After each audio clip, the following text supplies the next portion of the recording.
Once upon a time, in a small village nestled between the rolling hills, there lived a kind and beautiful young woman named Belle. She was different from the other villagers, for while they admired wealth and appearances, Belle cared deeply for books, adventure, and kindness. She would often wander the countryside with a book in hand, dreaming of far-off lands and great deeds. Belle lived with her father, Maurice, a clever but eccentric inventor. Despite their modest life, they were happy, for they had each other. One fateful day, Maurice set off on a journey to showcase one of his inventions at a fair. But as night fell, he lost his way and stumbled upon a grand, mysterious castle deep within the forest. Seeking shelter from the cold, Maurice entered the castle, only to be greeted by enchanted objects, talking candlesticks, teapots, and clocks. Little did he know, the castle was under a curse. Its master, a once handsome prince, had been transformed into a fearsome beast because of his selfish heart. The curse could only be broken if the beast could learn to love and be loved in return before the last petal of a magical rose fell. When the beast discovered Maurice in his castle, he was furious. He imprisoned Maurice, thinking him an intruder. Days passed, and when Belle realized her father was missing, she set out to find him. With courage in her heart, she followed the trail to the dark castle.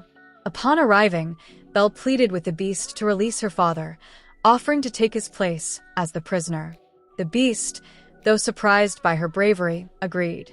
Maurice was freed, but Belle remained in the castle.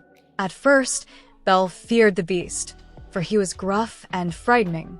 But as the days turned into weeks, she began to see a different side of him. He was awkward and uncertain, but there was a gentleness beneath his exterior.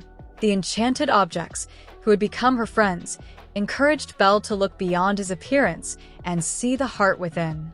Slowly, the two began to bond. They shared dinners, conversations, and even laughter. One evening, the beast surprised Belle with a beautiful library filled with more books than she had ever seen. It was a gift unlike any other, and Belle was touched by his thoughtfulness. As time went on, she realized that the beast was not the monster she had once thought. He was lonely, trapped not only by his physical form but by the pain of his past mistakes. Meanwhile, back in the village, a man named Gaston, who had long desired Belle for himself, was growing jealous. When Maurice returned to the village and told the people about the beast, Gaston saw an opportunity. He rallied the villagers into a frenzy, convincing them to storm the castle and destroy the beast.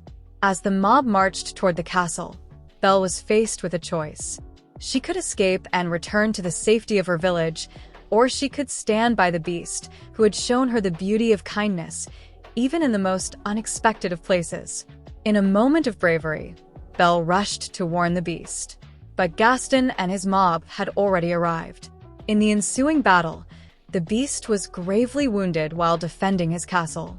Belle, filled with grief, knelt beside him as the last petal of the magical rose began to fall.